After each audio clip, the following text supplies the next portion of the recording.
BPPIMT in association with medical assistance cells of BPPIMT. So I request our registrar sir to kindly say a few words and inaugurate this webinar.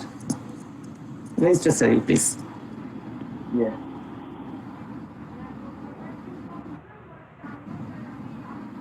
Am I audible? Yes, yes. Am I audible? Yeah, audible, sir. Audible. You are audible, sir. Good evening, everyone. Our respected Dr. Babu, Principal Ma'am present here. So our IQSC and medical counseling cell have taken initiative getting the COVID-19 awareness, which is relevant and necessary in this time, not only for us as well as other stakeholders also.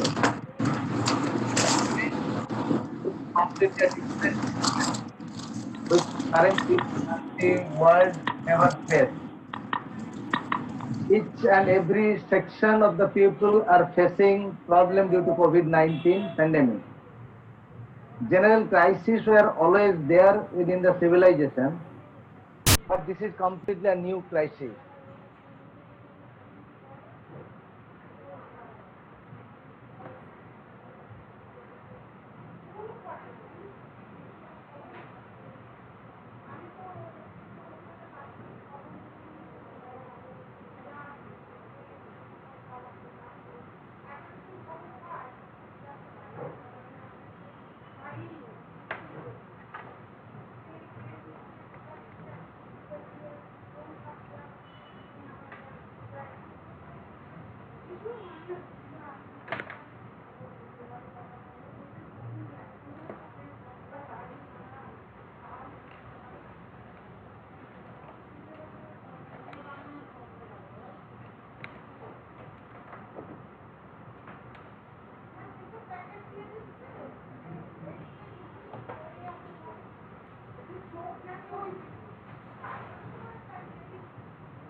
Darkness is over, you can glow.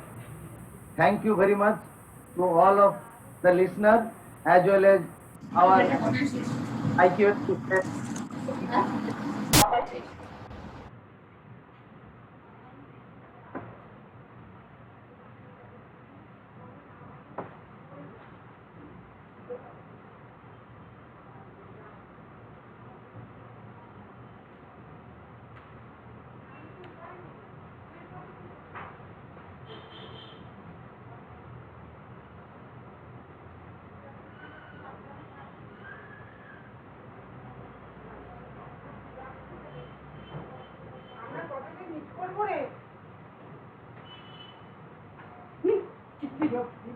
ভালো লাগছে না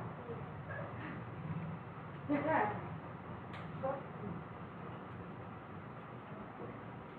সেটাই তো আজকে দেখা যাক হ্যাঁ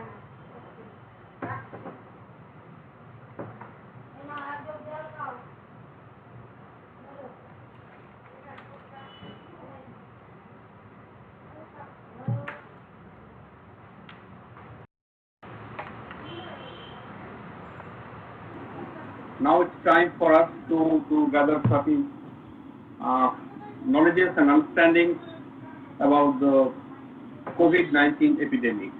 The title of this session is COVID-19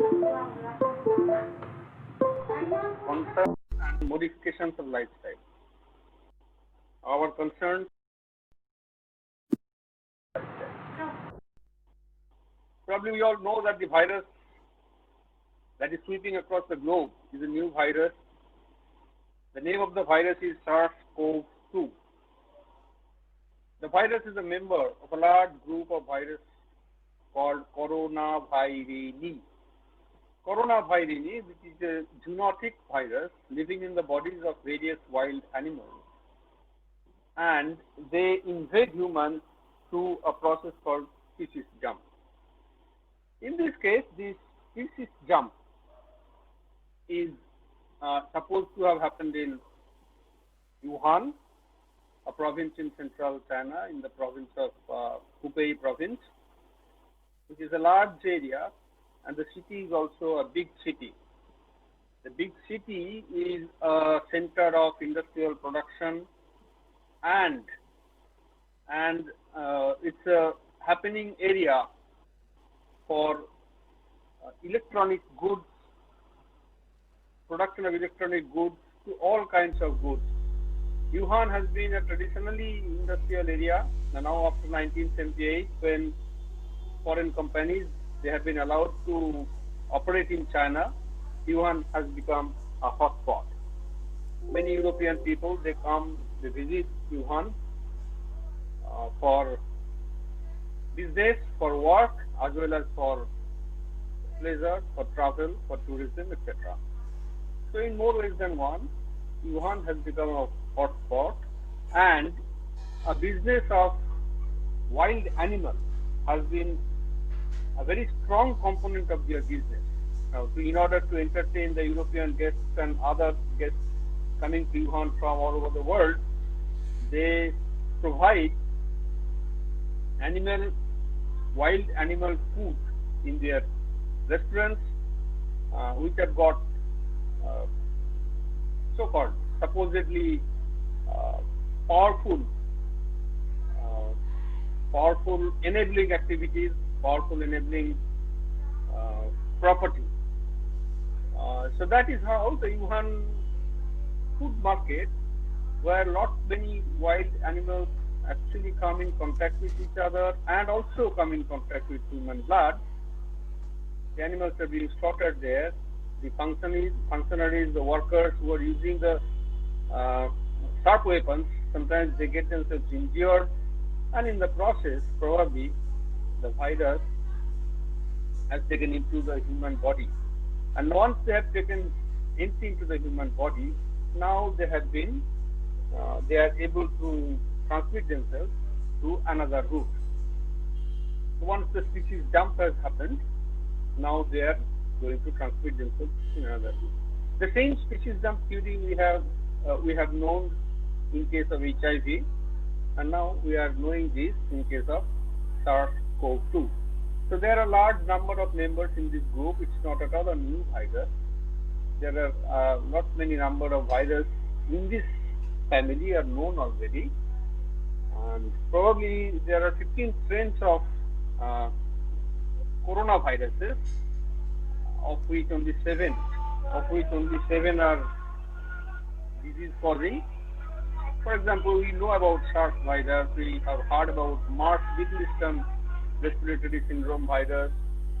They have caused epidemic, they have caused loss of life, and we do not know whether they have gone away, or whether we are living with them, awaiting another bout of their epidemic.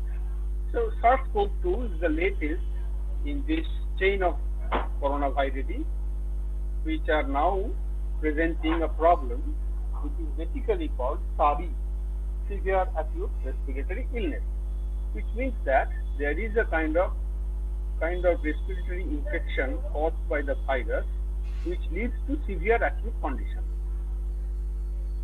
So this is about this virus. This is the structure of the virus. We'll be coming into detail of this. The structure of the virus is rounded. This is an imaginary thing. Virus is only seen in electron microscope, not in normal microscopes, it is seen in electron microscopes, and this virus has got alpine-like projections from the periphery, which are actually caused by spike proteins. The proteins which are called spike proteins, they give it a look like a glowing sun, and hence the name corona. This virus is a RNA virus, which is enveloped virus, positive sense RNA virus. I don't know, you can remember this or forget it immediately, but just if you want, you can just try to remember this. Positive sense virus, RNA virus, though most of the RNA viruses are actually negative sense virus. This is a positive sense virus, size being 125 nanometer, a bit more, size is a bit larger than other members of the coronaviruses. I said that it has cluster-fed spike proteins, which give it an appearance of corona, glowing sun. It is a bit heavier. It has got a heavier helically symmetrical nucleocapsid, which is basically the nucleic acid material, the DNA or RNA, whatever you can call it. This is a RNA.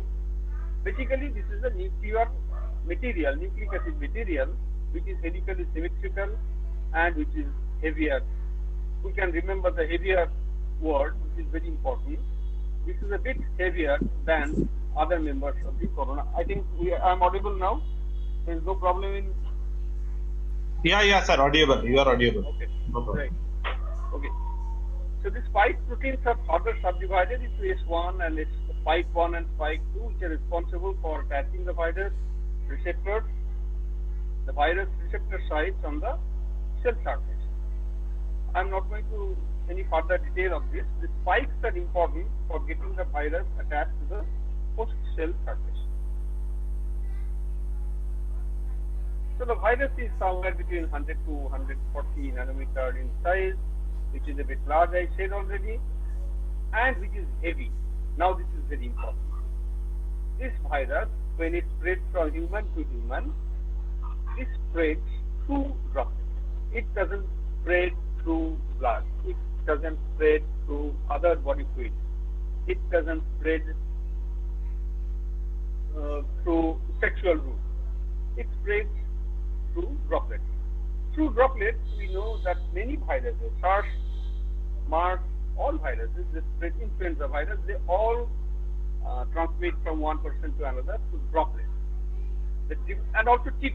TB, our lung association, TB is also transmitted through droplets. But the difference is that, so they are airborne, right? So, but the difference is that in COVID case, the droplets become heavier because of the structural change, and the droplets settle fast on the surface. In TB's case, whether even though TB is a bacteria and all, the droplets, it requires very small amount of droplets, right? That is called droplet nuclei. The droplet nuclei, small amount of droplet, which is more than 0.5 to 5 micron size, these droplets can remain suspended in air for as long as many hours. I don't know whether, maybe days. But that is not true for COVID-19 virus, SARS-CoV-2 virus. So they tend to quickly settle on the surface. And that explains why this is less airborne and more fomites borne. So this virus, the uniqueness of this virus's transmission is that it is more fomite borne from surface to hand, from hand to nasal mucosa or mouth, and therefrom to the lungs, right? So that is its mode of transmission. And we have also seen that it has been studied that the persistence of this virus on various surfaces is significant, right? It can sustain in the plastic material for about 72 hours, on steel for 48 hours, and on cardboard for 24 hours. So just imagine you are walking into a shopping mall. So what the shopping mall is made of? It is made of plastic, it is made of steel, and it is made of cardboard. So and it is facilitated by a cold chain, which is very much present in a shopping mall or an air-conditioned cinema, uh, or even air-conditioned classrooms and all. So this explains why this disease has been uh, predominantly endemic in European countries, where all these things are very easily and readily available. Most of the people, overwhelming majority of the people, they are in a habit of traveling to such places, right?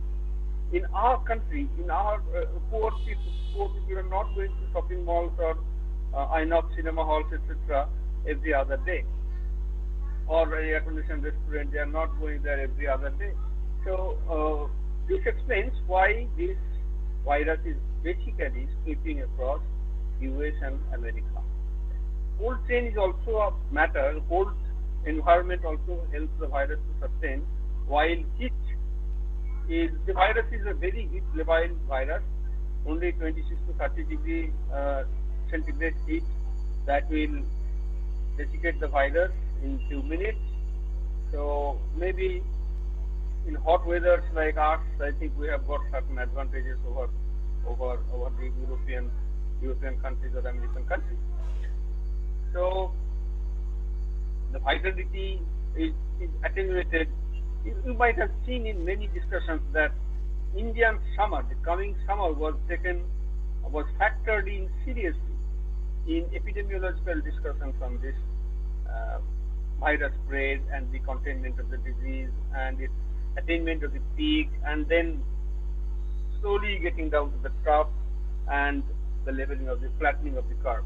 So in all these considerations, heat was considered seriously by the epidemiologists. So maybe we have certain advantages in comparison to Europeans. Now about the epidemic. Now the volume of the epidemic is that it has infected around 82 lakh people, 80 to 83 lakh people all over the world, and 35,000, 3,55,000 in India. Out of this 82 lakh, India has a share of 3,55,000, and you will be surprised to know that USA has a big share, big chunk of this share. 22 lakh is the number of infections in USA. There are many gaps, there are many ports in these calculations and all. I will come to some of them later on, but the figure is big. And the death rate in the world is 5.6%. Unfortunately for us, the death rate in India is 2.8%. Again, having said that, let me also tell you that this figure of death is artificially inflated, right? Because in the context of COVID-19, we all know that if we take 20% in the hospital, we all know that there are 20%. We all know that at least 80% are there in the community. So while calculating the death, I think denominator, we are taking the 20 detections in hospital as the denominator, not the total number of 100 cases in the community, including the hospital.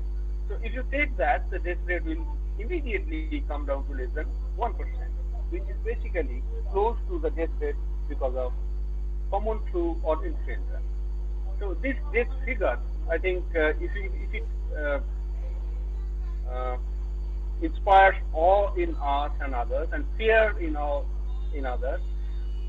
then I think we should go a bit deeper to understand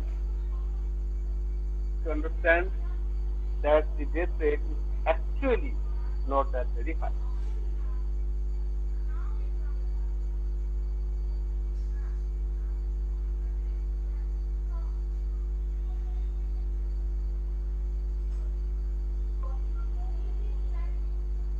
We have many epidemics, and many viral epidemics, right? So in 1918 to 1990, during the era of First World War, the global flu pandemic, which is known as the Spanish pandemic, Spanish flu, that killed around 50 million people globally and 5 million in India. In 1981, we have seen in 1981, one epidemic has reached us, which is AIDS pandemic. We are still living with that, and that is killing around 1 million person every year, even to this day. In 1997, bird flu came, which is H5N1, still continuing. In 2002 and 2003 came SARS-CoV-1, the progenitor of this SARS-CoV-2. Then came SARS-CoV, the first coronavirus epidemic in India and globe. That was SARS-CoV. That also killed millions. Then came 2012 March Middle Eastern respiratory syndrome that came mostly involving the Middle Eastern countries, death toll being in millions. Then Ebola involving mostly Africa, that came in 2014-15, still continuing. And now we are with COVID. And we cannot just afford to forget that for last 100 years, we are living with TB, which kills millions every year globally and less in India. So, focusing too much on COVID at the expense of other epidemics will not help mankind. I think while dealing with COVID, we must not forget that we are living with many other epidemics, and they are similarly and with much more intensity and volume. They are affecting our people, our families, killing our people. So we must not forget that then while dealing with epidemics. Now, the Indian scenario. Now we all know that after 24th of March this year, the country has walked into a serious lockdown, which is basically, to quote the Prime Minister, which is basically a curfew, and we are yet to come out of that. But even after 2.5 months of this epidemic, India has a rising trend. India has a rising trend. If you compare other countries like Italy, Spain, even US, the trend has stabilized. But in India, when we are talking about unlock 1, unlock 2, etc., trying to get out of this lockdown situation, this situation is apparently going by the number of detections. The situation is far from being controlled.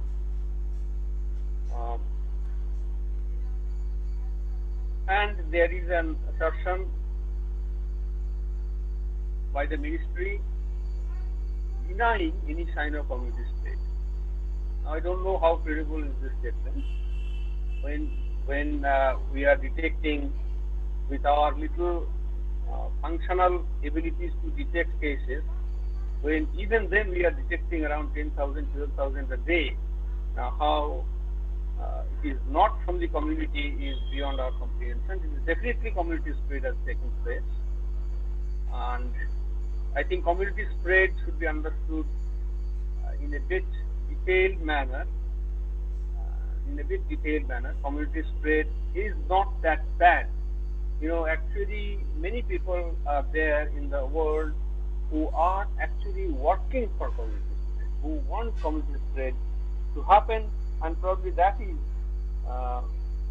required for fighting the virus in a very practical manner.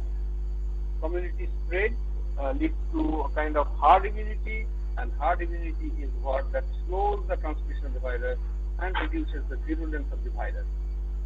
And India has a very low death rate. The country is among the lowest, right? What does this mean? This means that maybe inadvertently, through our omissions and through our commissions, we have allowed the country to have a significant number of our population to have the infection already. Fortunately for us, the death rate has not risen to that extent. Probably, maybe we have also developed some kind of herd immunity already. Now, after the WHO declared it as a global pandemic, India spent 7 weeks' time. Why I am saying this? India spent 7 weeks' time before a meaningful action was taken.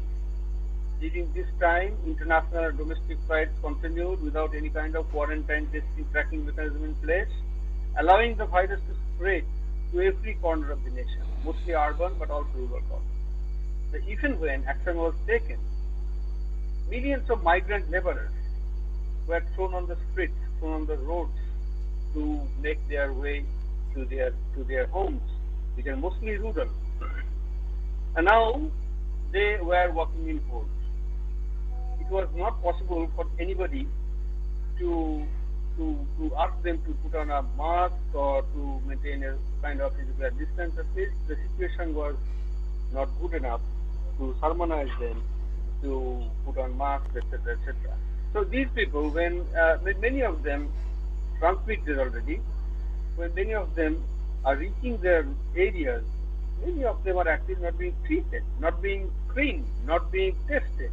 So when they are reaching their rural places, villages and all, so they are a potential source of infection, and probably they are also spreading the infection among the community. Now, apart from that, various congregations, political and various religious congregations were allowed to continue till the late first week of April 2020. Now, look from a different epidemiological viewpoint. I said already that all these, along with allowing the infection to spread among the people, have, as a sequel, possibly allowed a slow process of herd immunity taking a head start.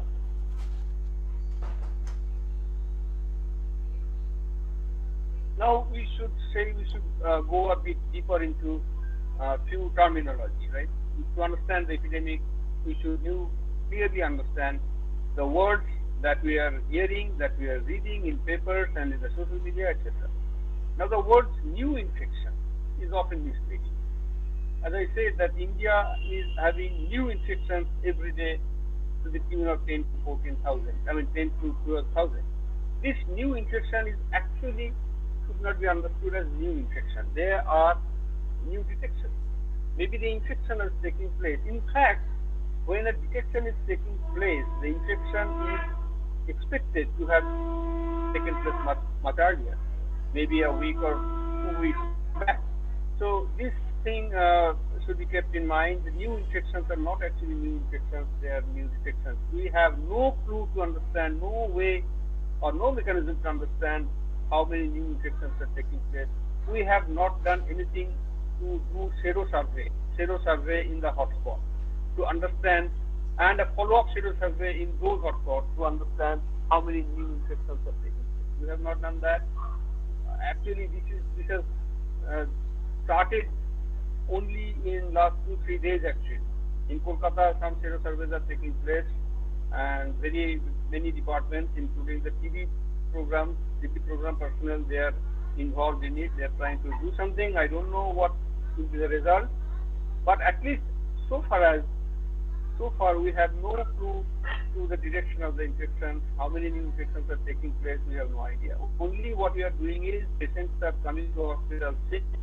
We are testing. We are suspecting some of them. We are testing some of them, and those who are being tested positive are only being said new infections. It's not proper to say that they are actually new infections. The death rate, I have already discussed it. I will not spend time on it. I have already said the death rate will be much less than what is being purported. Now, the way ahead. The world is divided between two groups, right? One is the proponents of herd immunity, another the proponents of preventing spread and finally stamping out the virus. Now, few tiny countries like New Zealand, Fiji, and some minuscule island nations of the West Indies are among the first to have been reporting 0 new infections since last week. But one never knows if they are. So it means by default they are saying that they have been able to stamp out the virus. They have stopped international flights. They have tracked each and everyone undertaking the flight to their homes, to their community, tested them, done sero surveillance, and they have found out positive people have been quarantined, and after that, infected, diseased people have been taken care of in hospitals, And now that they are not having any new infection, means that they have stamped out the virus. But one never knows whether they are going to have a second wave, which is a distinct possibility. Now, among the bigger countries, none have aspired to stamp out the virus. None have thought of, but have been harping on the idea of living with the virus now. Now, Britain was the first country to spell it out in clear terms, but had to withdraw for political reasons. Britain, the Prime Minister of Britain, Mr. Johnson, was talking about, in a very sensible manner, that we cannot stamp out the virus. We have to invite the virus in order to gradually build a herd immunity, etc. Now, what happened is he himself became infected, and there was a tremendous political pressure from down, and he had to withdraw that. But that is the game in the political arena. We do not have much idea about that. But the fact is that if you want to live in this world with the virus, you have to live with the herd immunity. Otherwise, you will be more in danger. Now, in my view, absence of a trusted drug and vaccine, no drug is known to be active. Now, the latest drug that's being talked about is another steroid. Okay, that is meaningless. Nothing, no vaccine, no drug, no antiviral drug is to be seen in the horizon.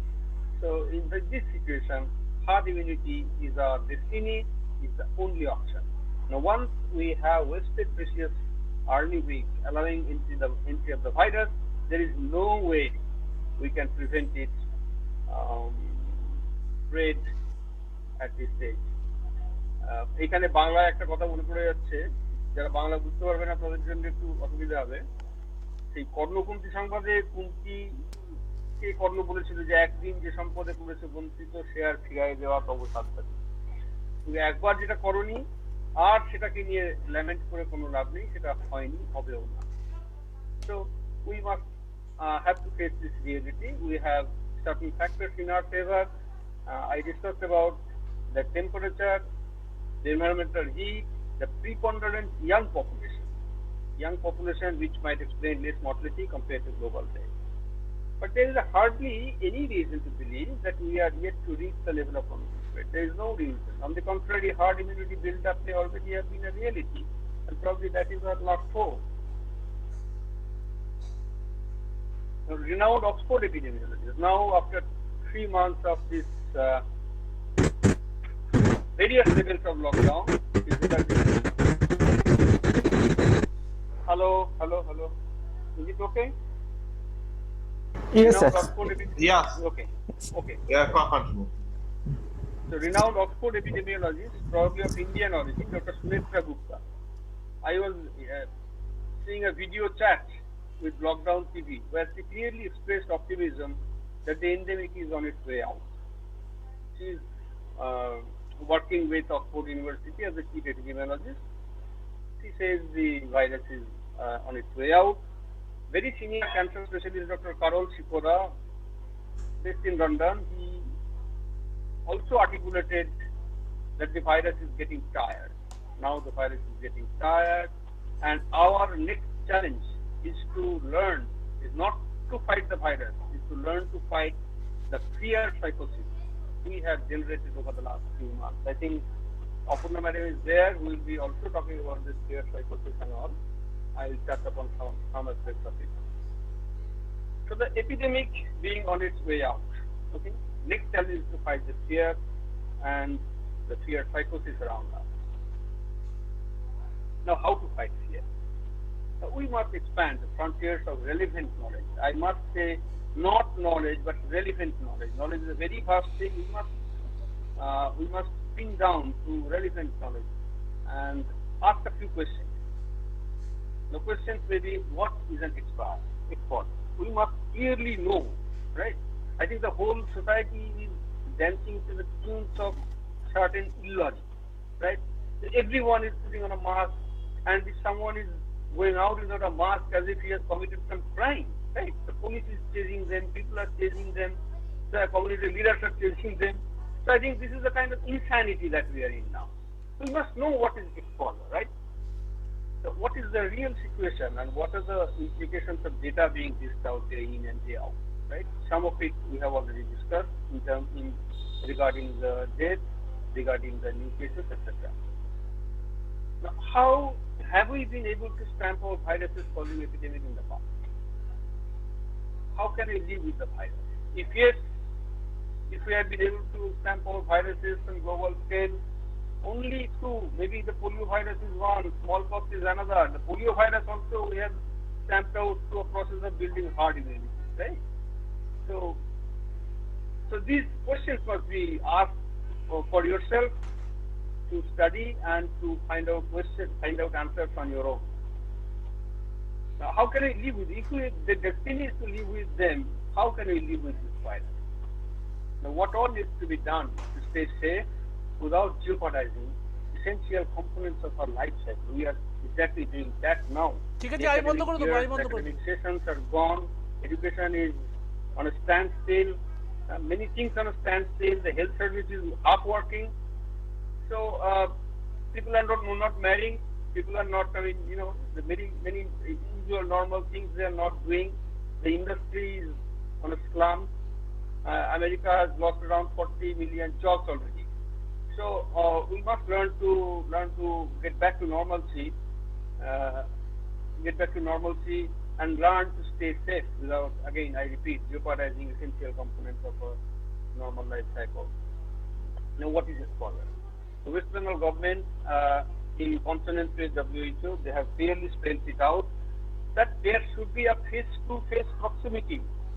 We must sit face-to-face of a confirmed COVID-19 case or someone who is a caregiver of a COVID-19 case or a suspect of a COVID-19 disease.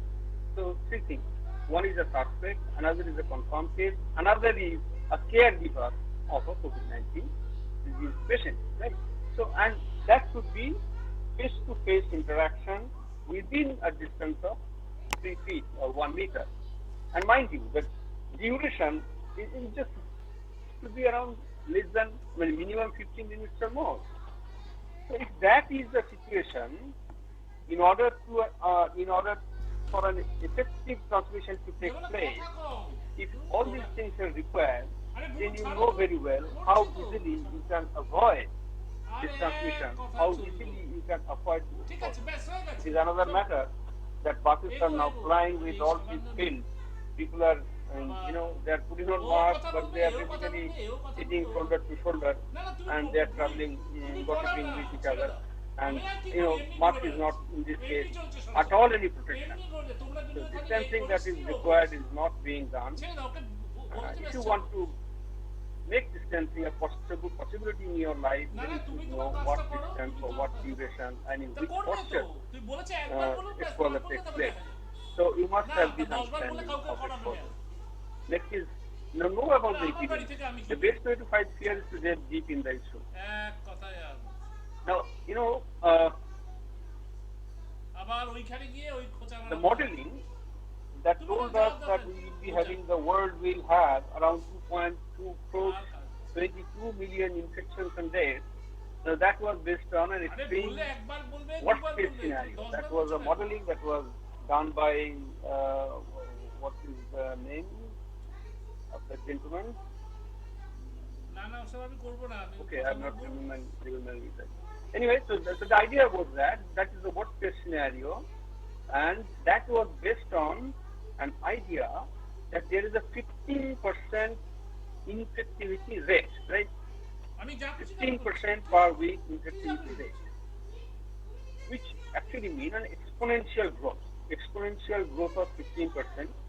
That was the idea. That was expected to happen. But Dr. Michael Levitt, who is a Nobel Prize winner and is a data scientist now, who is basically a chemist, earned Nobel Prize in 2013 in chemistry, but now he is a data scientist. So he says he has followed the epidemic from day one when we haven't heard about it, and he followed Wuhan, he followed Hubei, he followed Spain, he followed Italy, and he had to say that he has never observed exponential growth beyond 2 weeks. So in every case, in every country, he had observed there is a peak by 2 weeks and there is a slump to fall.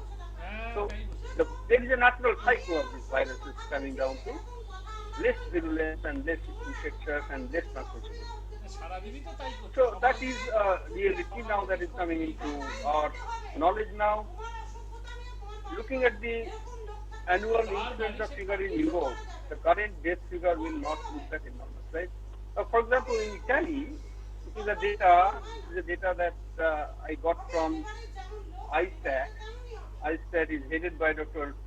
Giancarlo Blangiardo. ISTAT is the statistical head institute of Italy. So they say that the death toll, they have taken 1 month for analysis, and they say that March 2018, there was a 16,222 deaths because of influenza. The influenza, you know, in Europe and America is a big issue, not for us, but that is a big issue.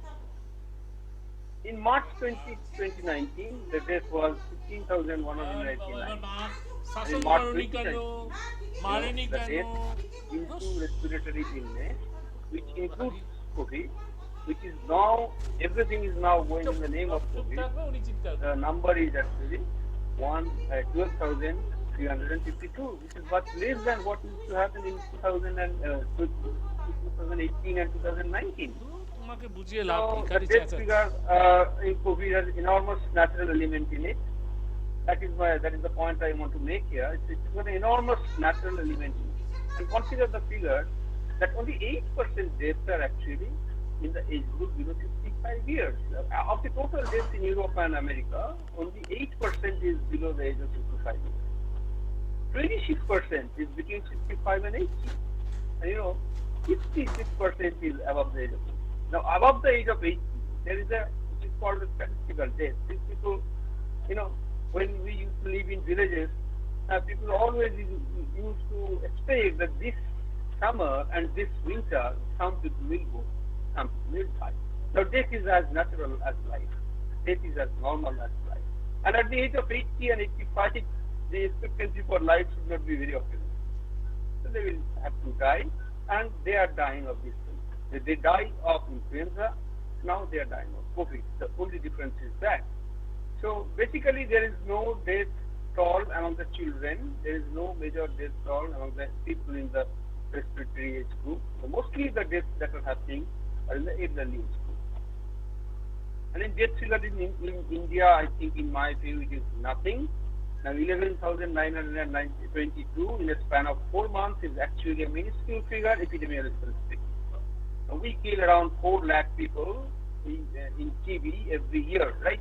4 lakh people every year, which comes to around, 30,000, I think. 4 lakh means what? 25,000 per month.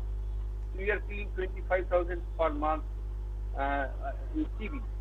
Now, you consider 11,922 deaths in 4 months, how important this can be. In India, we do not have that classified data about the age group and all, but if this is an indication, I think the death toll and the epidemic, the virulence and the sweep of the epidemic is not that serious. The bottom line being that the fear and psychosis that has put all our life in jeopardy is not only blown out of proportion, but is misleading. Actually, the problem at hand is small, and there should be a sensible approach in dealing with it. We must first appreciate that we have to live with the virus, and as we are living with 149 other virus. We have to live with the virus, and we don't know how long this lockdown is going to continue. Now, it is not in our control. But we know that we have to live with the virus for unforeseeable future. The virus stays little time suspended in the air, that we must appreciate. The virus has a heavy nucleocapsid. I said all these things. The virus lives 72 hours in plastic, 48 hours in steel, 24 hours in cardboard, and is facilitated by, these are very colder environment. These are very important elements. I have been always advocating for non-air conditioned rooms, right? non-air conditioned rooms, that is a major safeguard for all of us who are living in countryside. Right? If you have a proper ventilation, in terms of being communicated by infectious diseases, comes down drastically by 90% if you have a proper ventilation in your room.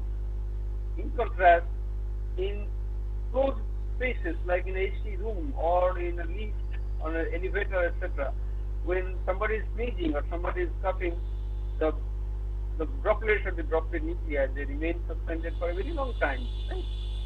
So these are important information that we must keep in mind to make our life possible with living with the virus.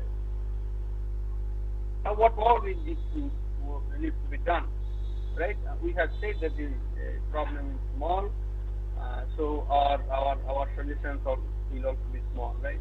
The small things, okay. So let us be God of small things. Let us just remember that frequent hand wash is necessary. Avoid touching doorknobs, handrails as much as possible. Frequent cleaning of doorknobs, handrails at your residence and workplace. You must do that. Frequent cleaning with your sanitizer. You must do that. Now, be extra cautious in shopping malls, cinema halls, etc. Maintain cough and sneak etiquette. Maintain alertness about someone coughing, sneezing around, and avoid exposure by maintaining a physical distance of at least 1 meter. Use face mask in crowded places.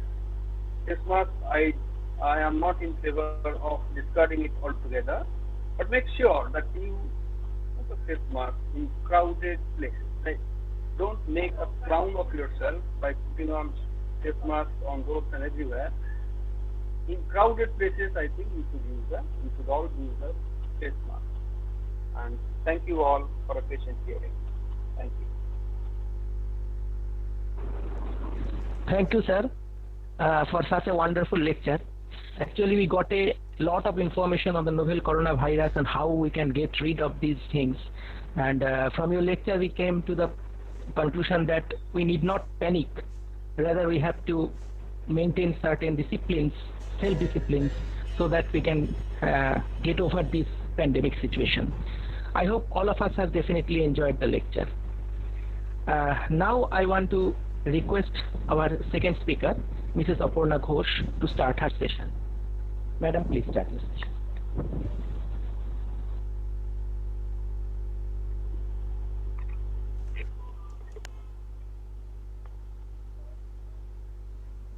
Hello everybody. This is the second day of the session, but I'll just take maybe say 15 to 20 minutes because of some personal reasons. And today's topic being the challenges of COVID-19. When I'll speak about the challenges, side by side, I'll keep telling you about how to face the challenges. The COVID-19 pandemic has actually engulfed the globe and has caused a lot of fear, leading to physical and mental implications throughout the world. Am I audible? Yes, madam. Yeah, madam. Clear. Okay. Now, in India, the population is mostly lower middle class income group. And this group is quite huge. And the available health structure, the health infrastructure and the manpower is absolutely inadequate compared to the total population.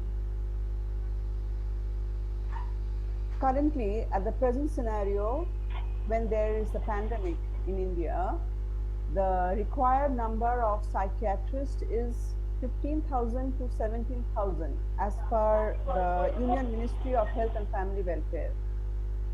But we in India have only 6,000 and we have to deal with it. This is definitely a challenge. So how to meet the challenge?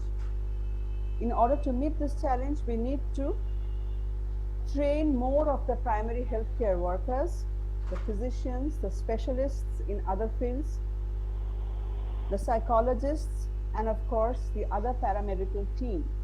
If all of them work together, with the basic information of how to handle this situation, definitely we will have a win-win situation. Now we have the other challenges, like Dr. Sen had been saying, we are having a lot of psychological problems.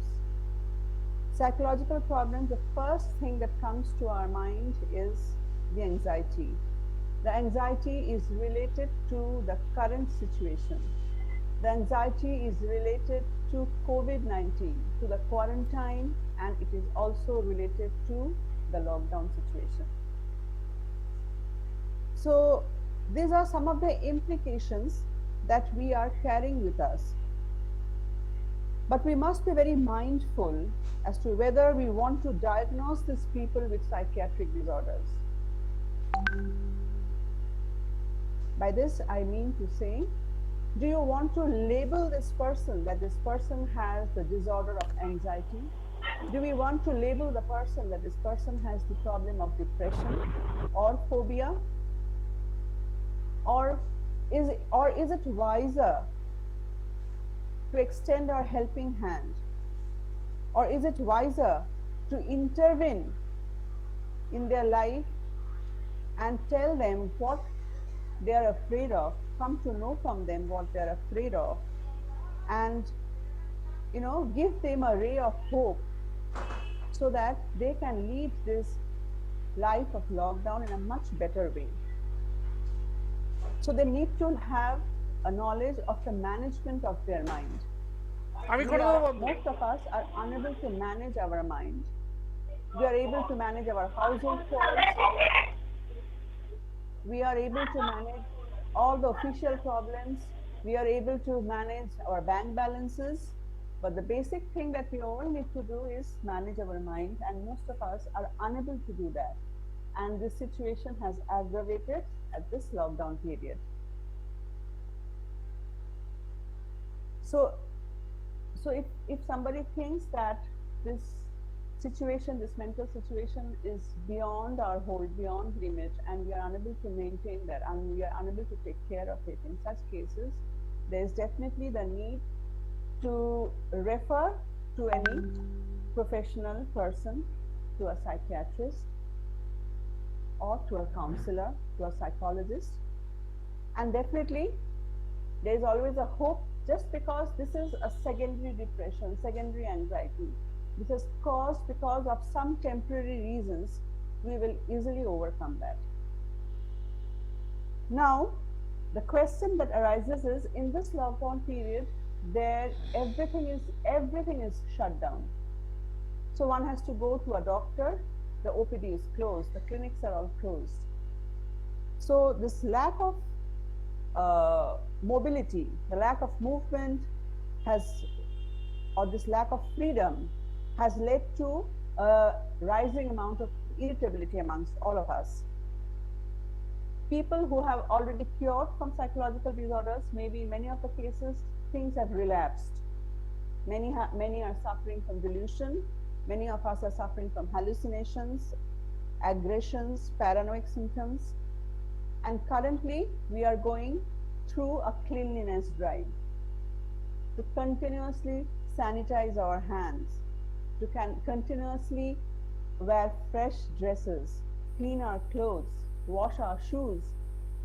So these are things which we need to do, but in a very controlled way. Otherwise, this is leading to a panic situation. We are suffering from panic attacks. We are suffering from depressive symptoms with suicidal thoughts in our minds. People are taking resort to substance abuse, but these things are never roads to solution. We have to take a different route. And this panic situation is leading to hoarding things. There is lack of medicines in the shops. Hospitals, OPDs are closed. There is lack of masks. Just immediately after the lockdown, there was no sanitizer. Hope you remember that. Now everything is available. So we just panicked and we started hoarding. And this has worsened our state, isn't it? This is the stage of trauma. This is a collective trauma. It is the trauma of both you, of me, of all of us. And in this case, in this stage, we all, the banks, the different development agencies, the different foundations, NGOs, the business community, the, the public-private partners, we all should participate together in addressing these challenges. No single individual is capable enough to handle the situation. No single individual. Because this is a pandemic, it is affecting all of us, and we all of us have to be very careful, be alert, and do the needful. Now, in this regard, the schools and colleges do also have some responsibility. They should take, positive mental health classes, take interventions in very simple and lucid languages, so that it becomes more understandable to the students. The small children, they may not understand as to why are we staying in the house for such a long period of time. So it is for the parents and also for the teachers to make them realize that something is wrong, and this is not that fearful enough that you start suffering from anxiety. So that is why we need to change our life schedule in order to live a life as normal as possible. The enforced lockdown has also caused financial stress to the professionals, to the daily wage earners, to the small businessmen, to all the shops in your locality. And longer the pandemic, greater is the stress. Our income has come down, our salaries have gone down, our loans have to be paid, and there are people who have been asked to vacate their premises for fear of being COVID positive. You must be knowing all this. So these are all symptoms that show that people are suffering from stress, and out of stress, this is a time when they are taking wrong decisions in life. Now, if the doctor is not available, if the OPDs are shut down, if you feel that fear of going out and taking the help of a doctor, in such cases, there is always the availability of telecounseling, telepsychiatry. Doctors nowadays, they are receiving phone calls.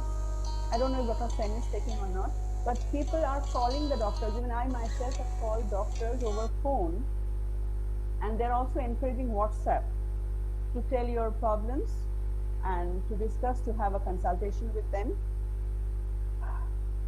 And although, telepsychiatry or telecounseling is not that popular in India, but it will be popularized day by day the more the situation continues.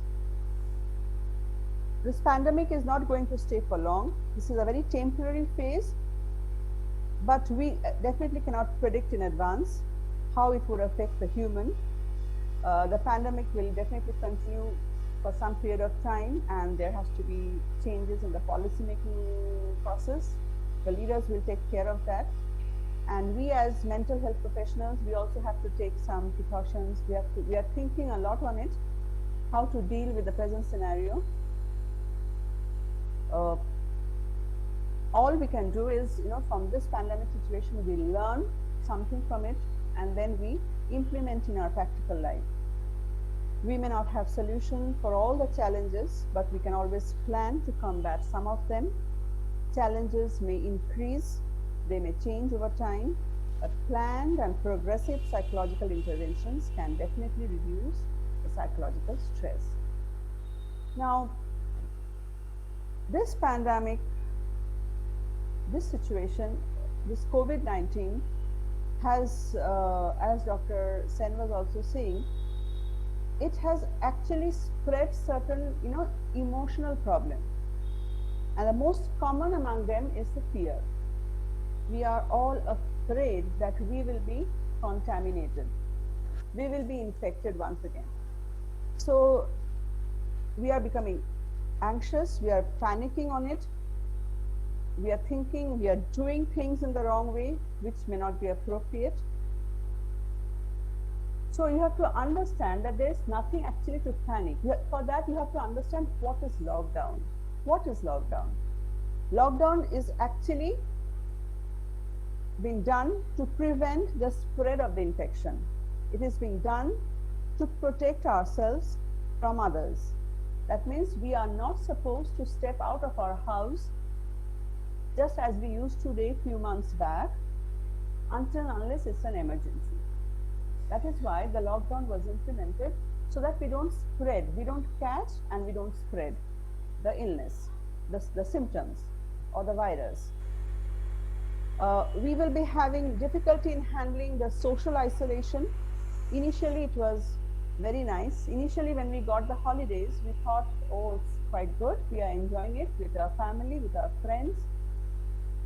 অনেকদিন পর ঘরে থাকার একটা সুযোগ আমরা সবাই পেয়েছিলাম, but as the days prolonged, as it continued day after day, months after months, we started to feel bored. Now we need to keep ourselves cheerful and very positive at this state of mind. How to do it? We need to be busy. We need to keep ourselves busy. We need to make a schedule of our daily activities. We must take active part in our household chores. We should distract ourselves from all the negative information, from all the negative emotions. How will we do that? We will listen to good music, the favorite music that we want to. We will read good storybooks. We will watch the entertainment channels on the television. And we can, of course, inculcate the old hobbies. We all have hobbies. In some form or the other, we can all enjoy our hobbies now, to nurture those hobbies. This is, take it as an opportunity. We should all eat well with plenty of liquid water. We should keep ourselves physically active. How can we do that? Of course, we can indulge ourselves more into indoor games, into freehand exercises, into brisk walking. One thing that we can all do is, see, as Dr. Sen was saying, we were just panicking as if we are not supposed to talk to the person next to me, we are not supposed to talk to a person in front of me. It doesn't spread so easily. It needs a 15-minute talk, and it has to cross your mask, hole to hole from every unit, and then it will affect you. So it is not that dangerous. So for the time being, can I ask all of you, the students of BPPIMT, how many of you have really taken care of the older people in your house? How many of you have taken care or asked about the person who is old enough, an elderly person who resides next to your house? Can anyone please let me know in the chat box? How many of you have done that? Have we all done that? There are so many elderly persons whose children may be abroad. There is no one to look after. We could easily engage ourselves, isn't it? We could easily engage ourselves to know from them how they are, what they need at this present moment. If they need a packet of rice, we should bring for them. If they need a packet of biscuits, we should bring for them. This is our responsibility as a citizen. As a young generation, this is your responsibility. I didn't get a single response. I think one of them has said, yes, ma'am, but whether she has done or not, I don't know. Anyways, for children also, they are feeling very bored. They are full of energy, so we can keep them busy. We involve them in household work. We give them some responsibility. Yes, Chitra Sarkar has written, yes, ma'am, she has done. Very good, very nice of you. Okay, Koel. Children can be made responsible in household chores. Tell them that this is your responsibility. I want you to get this done by the end of the day. Thank you. Now let's focus on certain facts and reject certain rumors. Let's access all the knowledge that are reliable. Let's not follow the sensational news on the social media, because the sensational news, it affects your mental state. It always affects your mental state. At this current point of time, please avoid rumors. How will you avoid rumors? Even I couldn't avoid rumors. I have also sent many messages over WhatsApp regarding COVID-19, which I later came to know that they are all fake. It is actually very difficult to gauge that whether it is a true information or a fake one. So for that, it is always better you keep your information to yourself. There are very many sites. There is a newspaper. You follow that. I think that would be a better media than following WhatsApp messages. And don't spread the unverified news. This, a single news can create havoc problem in somebody's mental state. So let's not do that.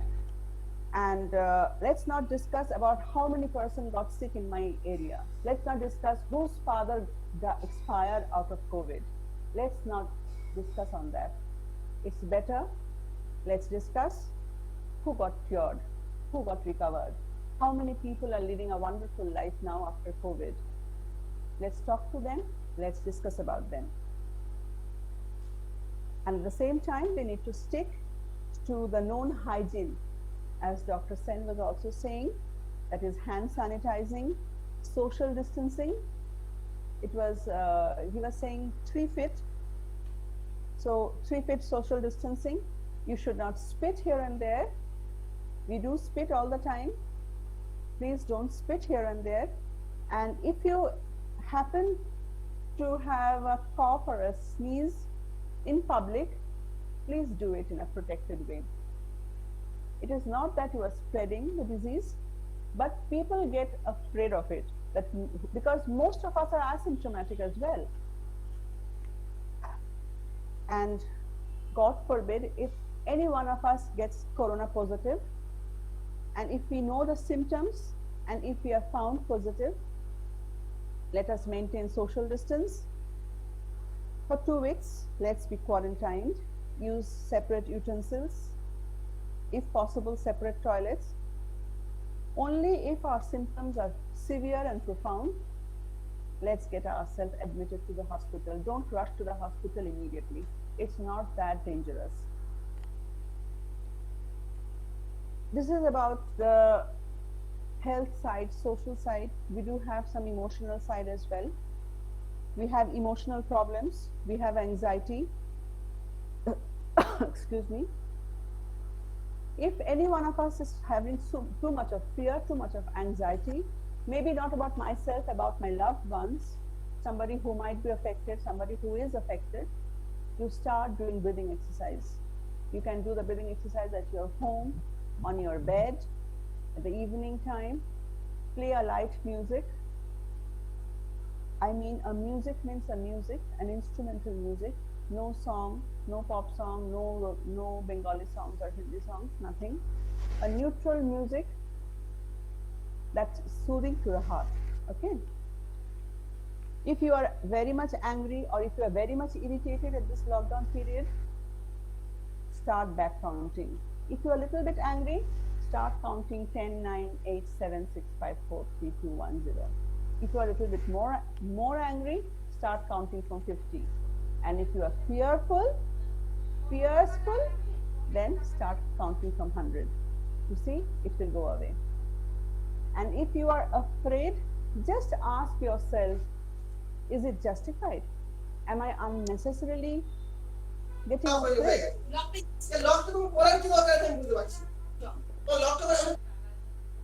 Am I unnecessarily getting afraid? Or just think once, in the past, I was afraid once. I was stressful once. How did I handle my situation? You have to adapt that method once again in your life.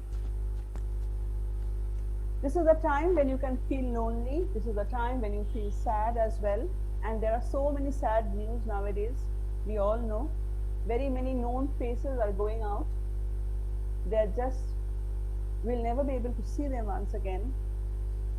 So if you feel sad, it is always better to communicate.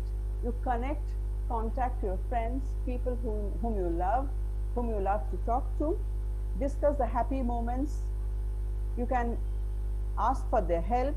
You can talk on common interest, common storybooks, or maybe you share music with them, and you see the sadness, the monotonous life that you are leading, that will go away, at least for a few days.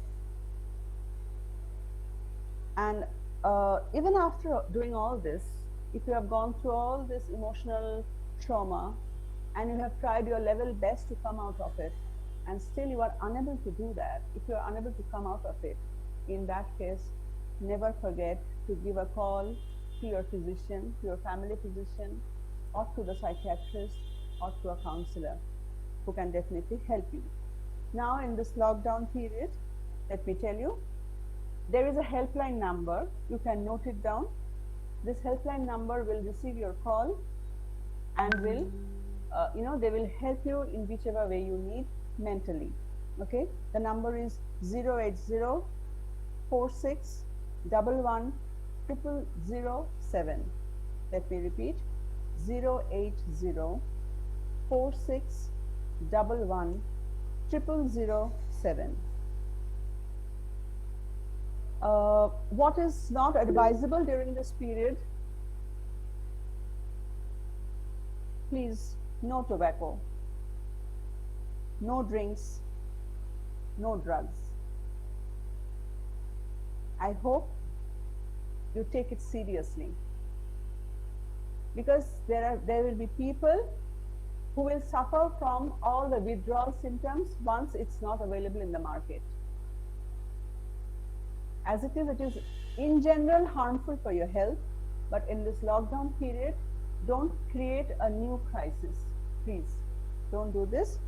Don't, if you are in the habit of taking tobacco or drinks or drugs, reduce their amount gradually in a tapering dose and get rid of it.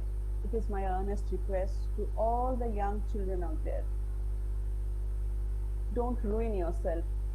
Life is very beautiful. It is a wonderful thing. So don't spoil it. I know some of you will be criticizing me. বেশি কথা বলছে, জানে না কি আনন্দ খেলে. I know. I have also taken it, but I know how to quit it, so you can also do it for yourself.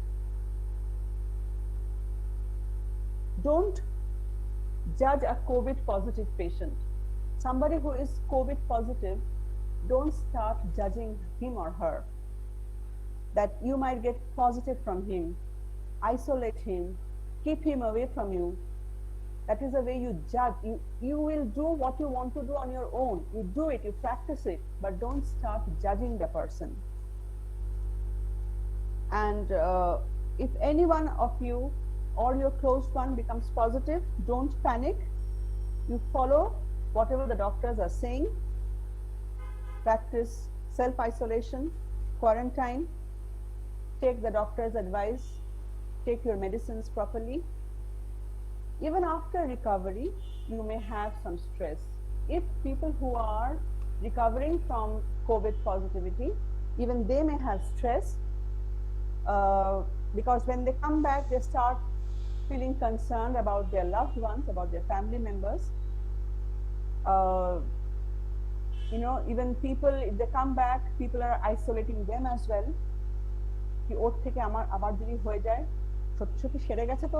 So this is a fear psychosis that is playing in all of us, and this might make you feel very unhappy at that point of time, very sad. People are making you stigmatized. Please take it positively. Because everybody is in stress. Each one of us are in stress. So this situation is again creating stress in you. Remember, the person who has recovered from COVID positive, he or she might feel guilt at the same time. Why me? Maybe I have spread it among so many people. Why me again? So it is not the time to feel guilty of yourself. Be thankful that you have gone through a process, through a very hard process, and you have returned back so hale and hearty. And lastly, listen to more of the positive stories, Share your positive story. If you have been a victim of corona and you have recovered, come back, tell each and everyone your story of recovery. That is very inspiring for all of us. Good mental status, remember that it is in difficult times, it is only the good mental status, your self-confidence that matters all. You can kill each and every corona. Nobody will come to attack you if you are confident enough. But if you are fearful, your system becomes so weak that anybody can attack you. Even an ant can attack you. So keep yourself very confident, be hale and hearty, be happy, always indulge in positive thinking, communicate with people. We are always there to serve you. We are, as Dr. Sen said, we are already living with 149 viruses, different viruses. This is the 150th virus. It will do us no harm. We just need to be alert and be careful. That is all for today. If you have any queries, you can always ask me.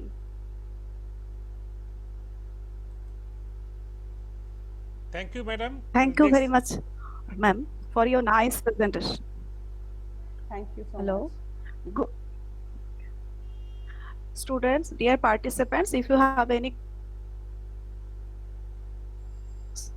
good evening. Me, Dr. Kakuli Kalmakashu, coordinator of the webinar series on awareness of on COVID-19 in the post-lockdown period, may like to express my sincere thanks to the speakers, our institute consultant physician, Dr. Anindya Sen sir, and our institute's counselor, ma'am, Aparna Ghosh, for giving an excellent coverage to the today's topic. I also wish to express my gratitude to our respected Principal Madam, Professor Dr. Shutaba Mukherjee, and our respected Registrar Sir, Dr. Shubhashish Pradhan, for inspiring and guiding us to conduct the webinar successfully. I also very grateful to convener Sir Dr. Arijit Shaha and Joint Coordinator Sir Mr. Shubhashish Das for their enormous cooperation in the organization of the event. I also extend my